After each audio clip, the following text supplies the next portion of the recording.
in society, who you are, what positions you held. You meet the persons on the first time. Then you find out and know what the questionable issues are. Me, who meets people who went to prison, come to prison, if it is questionable, I'm not going to continue a relationship with them to the point of taking favors from them and so on. So it is from that angle that I come. No, thanks. The point I wanted to make, and I've made it, is that it's not only me that meets person that has been in prison. That's the point I wanted to make. And you and me will concur on that point. So let's come to the question. No, Minister, we can't move from that point. We must be very clear that the issue is not meeting with people who's in prison. It is meeting with people who is actively involved in crime. Well, that's a new statement. But that's the point we were making. Like you said in your testimony before, context and content. I was not dealing with verbatim. No. But I'm saying the content and the context that you and I are talking about is not just meeting someone who has gone to prison. It's about the activity of the people, and you know about it and continue the relationship. The statement I made here is that I know he was in prison. And the question is that you still meet that person. I say many of us here, we have met people that have been in prison.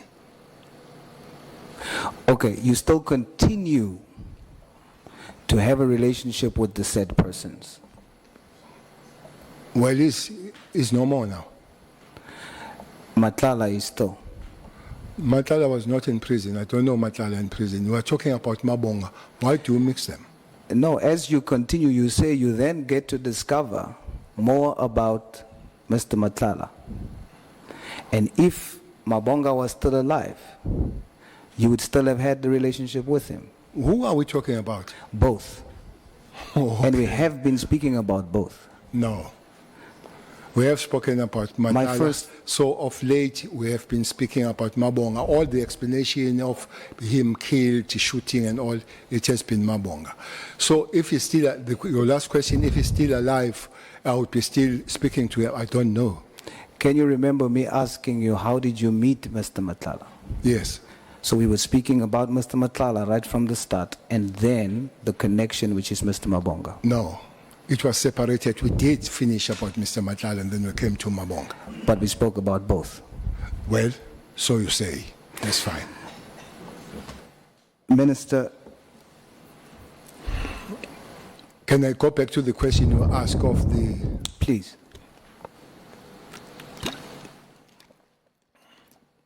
The question says why I would put that money to these operations. When there's clearly, when there's clearly no change in terms of gangsterism, and you quoted a judge saying what's currently happening, that gangs has infiltrated the judiciary and SEPs. So that means over 100 million invested has not changed the situation in the Western Cape. Why would you continuously justify putting so much money in that particular program? I guess that money is even far more now, Honorable Member. I don't know if that question says, and it means, don't put money at all there and let them kill one another. Because the question said, why do you continue to put the money? Honorable Member, there is no way that we can continue to put the money and have an effort to stop that thing. I just imagine when the minister or the national commissioner goes to the community and says, look, I've put 100 million here. You continue to kill one another. I'm putting no million, kill yourself. It can't happen. We keep putting the efforts on the matter and finding the ways they can work, including putting the resources in that particular thing. And I don't think the day will come when we say because there is crime, people kill one another, we stop having an effort of stopping that. I am definitely not suggesting not putting money in to stop people from dying.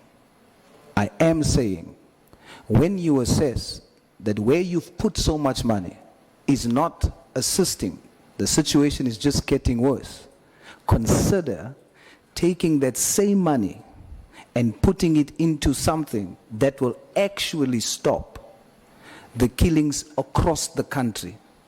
Let me make an example. If you would take over 130 million, Minister, you testified that to train, fully train one member in the special task force will cost an estimated 1.1 million. Now, if you take that 130 million and put it into training, specialized training, you could train 115 members will come out in a year, specialized training.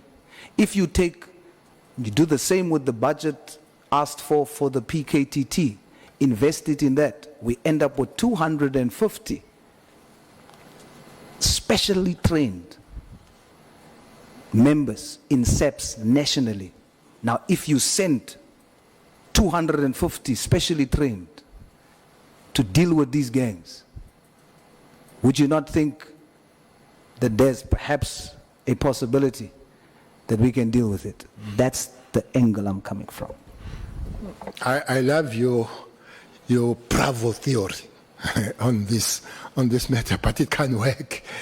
It can't work. You must remember that not once we have sent soldiers in Western Cape Flats. Soldiers, not police. They were requested, we sent them for some time. Come the COVID, we sent them. They did not stop the killings. And honorable member, I don't know if somebody has given you what is a special task force member. But I call them human machines. They are never issued with rubber bullets.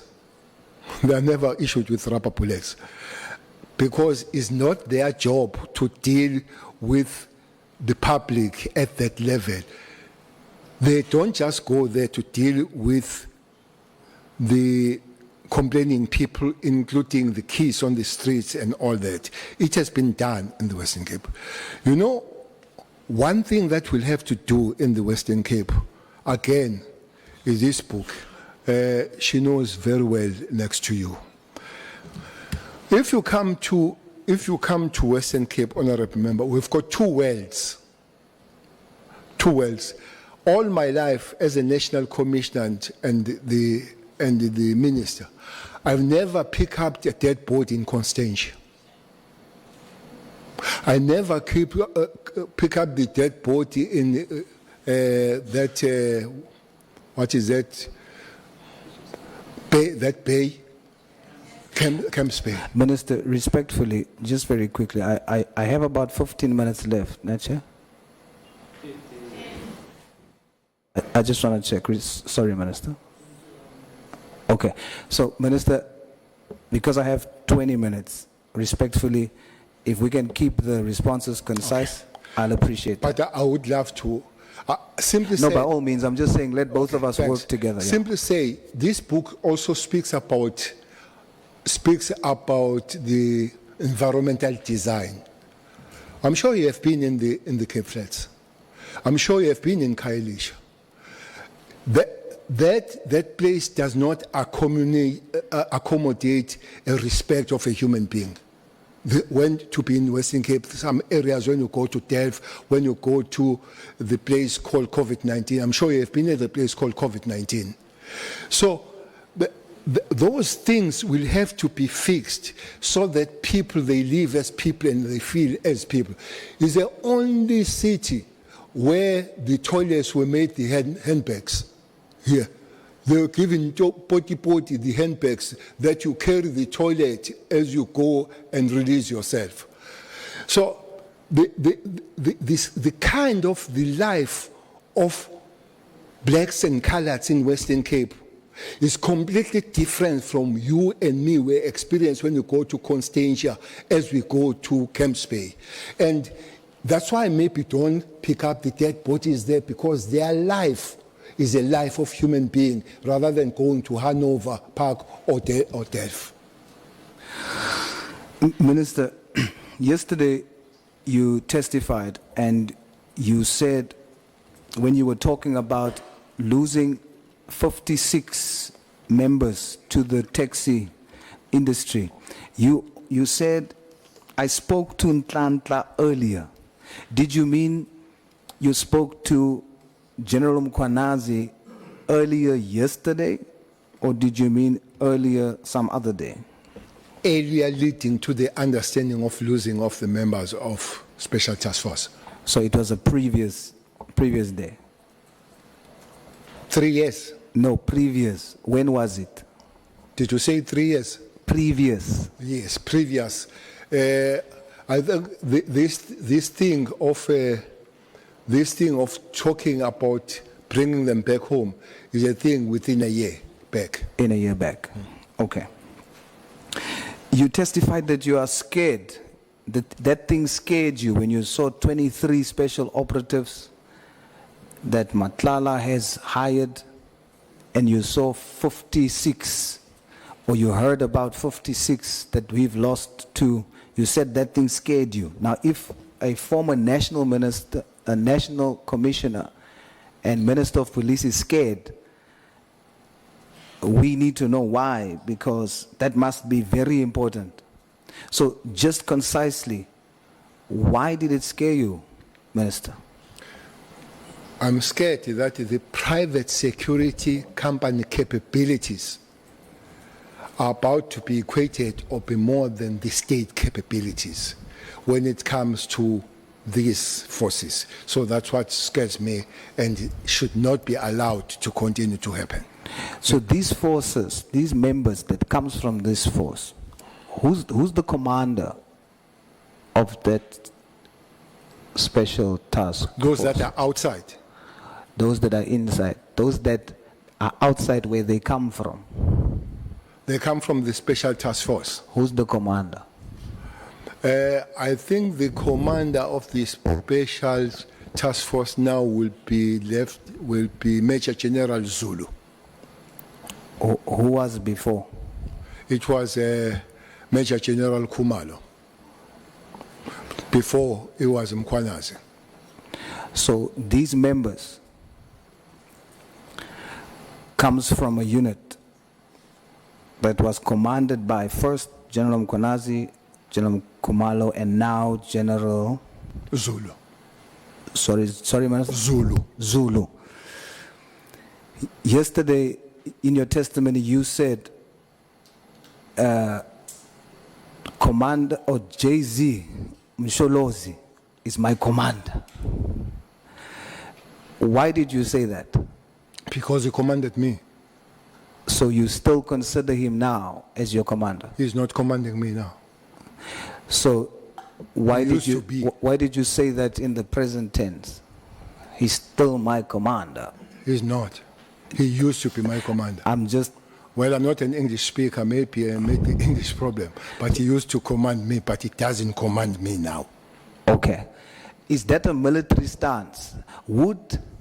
And that's not what I heard yesterday, so I wanted to know, would other members, these members who goes to the taxi, would they still consider these three commanders as their commanders, even though they're not part of the SEPS unit anymore?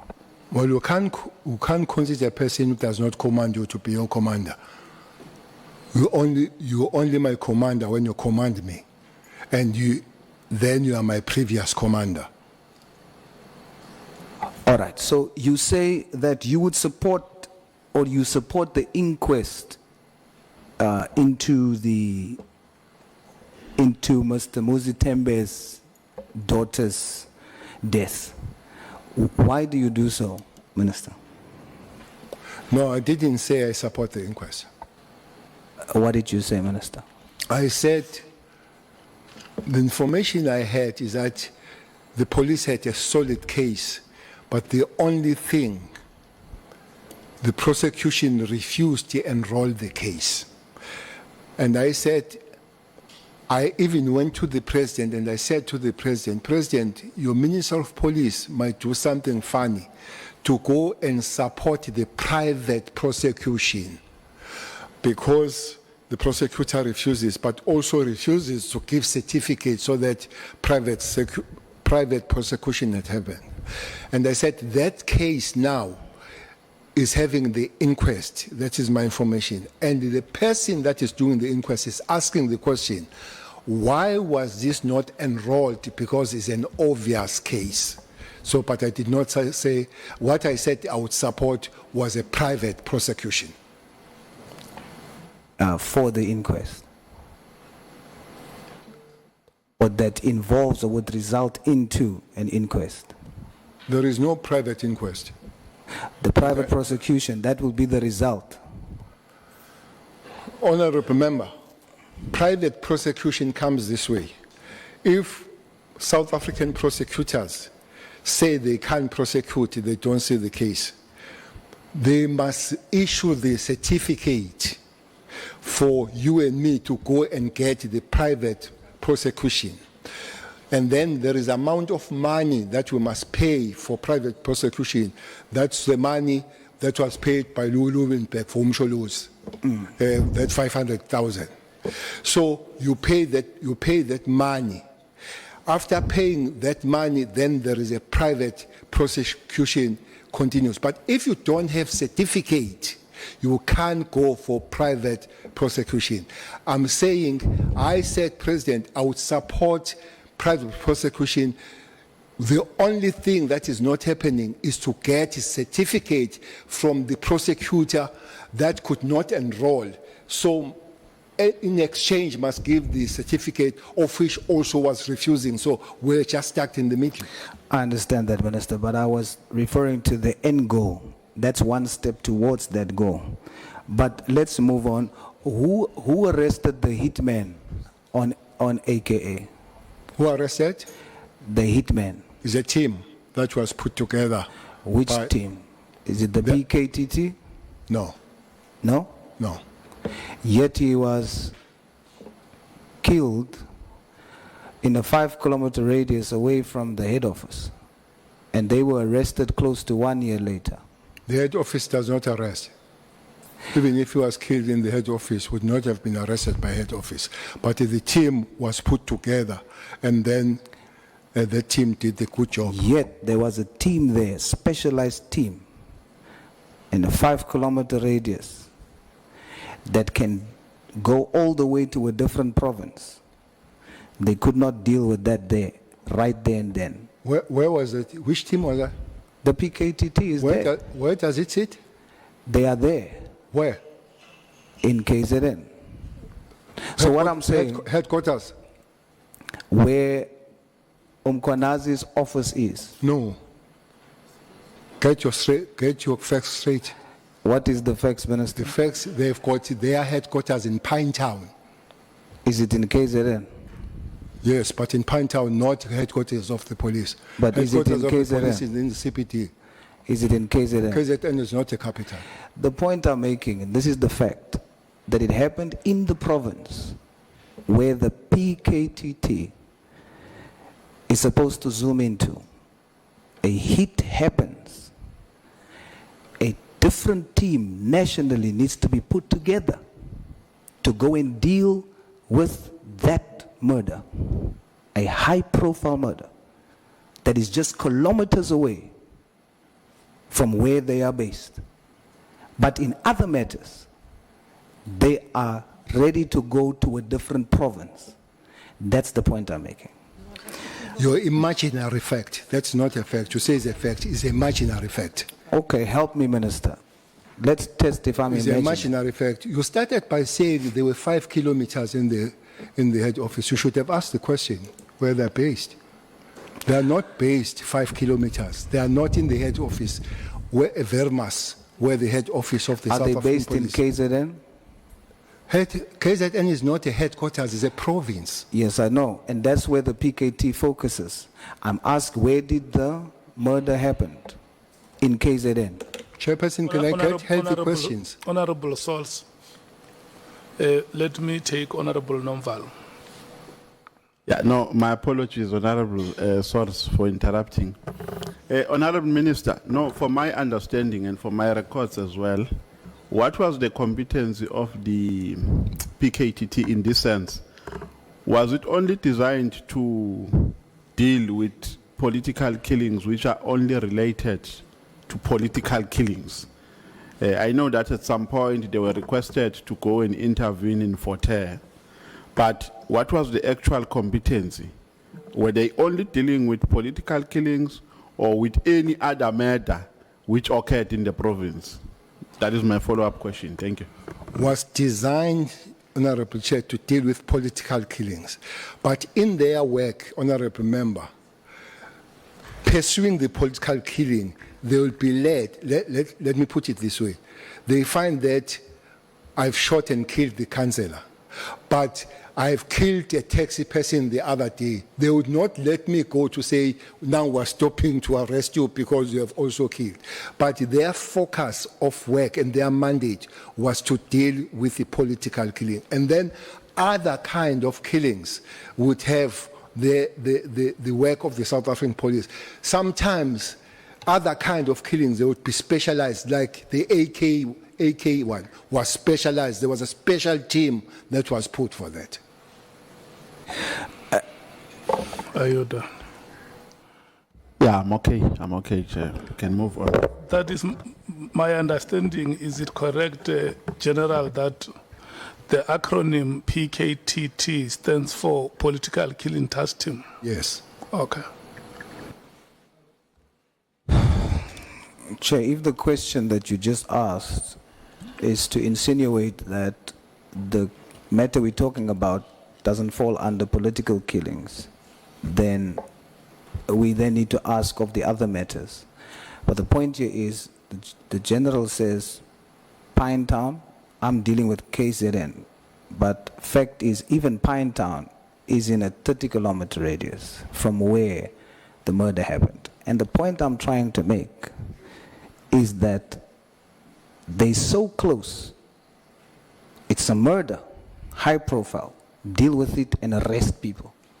But they can leave to a different province to do the same thing. But we can move away from that, General. I have, I think, about 5 minutes left, so let me jump a few questions. The members of the Special Task Force, you mentioned that taxi bosses would have employed them. Are you able to tell us which taxi bosses? No, I don't know which taxi bosses. I know that it's taxi industry that employs them. In a sworn affidavit, a statement by investigating officer Kumarasan Pillay, the state prosecutor Elvis Gweka, told Durban Magistrate Court that Bright Circle, a company owned by, I hope I say this correctly, Khaba, allegedly paid 800,000 to the bank account of Mziwetemba Harvey Mgwabani, one of the suspects, on the day after AKA and Motawane was murdered. Do you know about this? Yes, I've heard that. So there's a connection between this big taxi owner and the murder of AKA. Did they say the taxi industry or a particular name? I also didn't say taxi industry. What did you say? Repeat that. Mr. Khwaba. Kaba. Mr. Kaba. Msizenbu. They must help you. Chair must pause for the rehearsal. Gaba. Gaba. Gaba. Gaba. Is it Gaba or Gaba? No. You know, when we welcome to here yesterday, you remember I gave an apology on behalf of my members that if you come across one addressing you as Cele, you must just accept because it may take us time if we try to click the tongues. The pronunciation you have made, Honorable Sauls, is the best you can try. Let's proceed. So, the person that then finally, the team that was put together, and you were there, Honorable Minister, who was the commissioner or the deputy commissioner in charge of putting that team together to make that arrest? The team was made by provincial commissioner. It was not the national team. You said national. As young Soyal.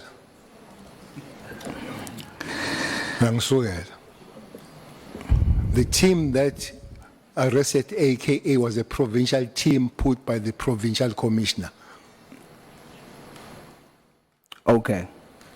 The Special Task Force of 59, the Special Forces of 23, I'm told in military terms, and you can help me there, Minister, is like a platoon. We've already heard by your testimony that these private security, they have helicopters, they've got armored cars, they've got bulletproof, they got weapons. I'm going to ask you a very honest question, Minister. If for some reason this group of people has to go in a fight with our SEPs today, who will win? State will win. The state will win. You said yesterday you were so scared because if you think about 59 against 20 from SEPs, it will never work. Why were you fearful? They are not special task force in the police now. They are not 20. You said if you had to send them, Yeah. would they win? Because I think the point you wanted to make was that you fear that they are getting stronger than the SEPs team. That's the point you wanted to drive home the whole time yesterday, that you are worried. And I added that it needs to be stopped. You are worried. And I added that it needs to be stopped. I'm worried and it needs to be stopped. Hence, I said I made the efforts with the National Commissioner to take them back home, which is the process that is happening. Minister, thank you very much for your time. I want to say that every single one of you, whom we respect greatly, must take responsibility that the state of affairs in SEPs today, all of you have contributed to it. And it's all of your responsibility to fix it for South Africa. Criminals have spotted this weakness amongst you. And that weakness is division. To the point where they put and place yourselves against each other. They saw that weakness. They become informants to each of you about each other. You're no longer there. But I think as a senior, as a veteran, push harder to break this division because criminals are taking advantage of that and it's making our security vulnerable. And communities are suffering, our children are getting missing, our communities are turning into war zones. We need to fix this. We can't police corruption, General. But I want to say that what's going to happen, there's a spiritual shift. The light in this country is getting stronger. And whatever happened in the dark is going to be exposed automatically. My message to every whistleblower, everyone that's standing up against corruption. Don't seek to police it. Just make your light stronger. Don't seek to kill Judas. Judas will hang himself. Thank you, Chair. I nearly Thank said, you I nearly so said much, amen.